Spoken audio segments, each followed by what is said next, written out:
बहुत समय पहले की बात है। किसी घने जंगल में एक छोटा सा जलाशय था। उसमें एक मेंढक रहा करता था। उसे एक दोस्त की तलाश थी। एक दिन उसी जलाशय के पास के एक पेड़ के नीचे से चूहा निकला। चूहे ने मेंढक को दुखी देखकर उससे पूछा, दोस्त क्या बात है, तुम बहुत उदास लग रहे हो। मेंढक ने कहा, मेरा कोई दोस्त नहीं है जिससे मैं ढेर सारी बातें कर सकूं, अपना सुख दुख बताऊं। इतना सुनते ही चूहे ने उछलते हुए जवाब दिया, अरे, आज से तुम मुझे अपना दोस्त समझो। मैं तुम्हारे साथ हर वक्त रहूंगा।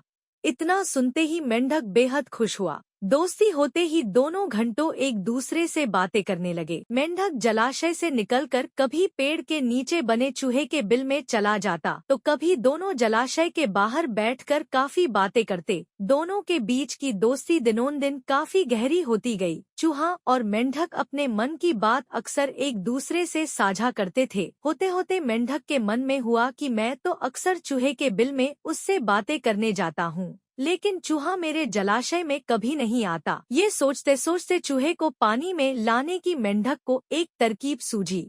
चालाक मेंढक ने चूहे से कहा, दोस्त, हमारी मित्रता बहुत गहरी हो गई है।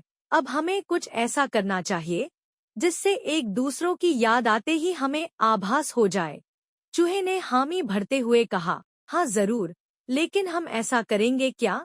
दुष्ट मेंढक फटाक से बोला, एक रस्सी से तुम्हारी पूंछ और मेरा एक बार पैर बांध दिया जाए, तो जैसे ही हमें एक दूसरे की याद आएगी तो हम उसे खींच लेंगे, जिससे हमें पता चल जाएगा।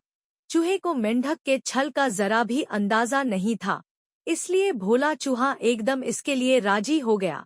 मेंढक ने जल्दी जल्दी अपने पैर और चूहे की पूंछ को बांध दिया। इसके बाद मेंढक ने एकदम पानी में छलांग लगा ली। मेंढक खुश था क्योंकि उसकी तरकीब काम कर गई। वहीं जमीन पर रहने वाले चूहे की पानी में हालत खराब हो गई। कुछ देर छटपटाने के बाद चूहा मर गया।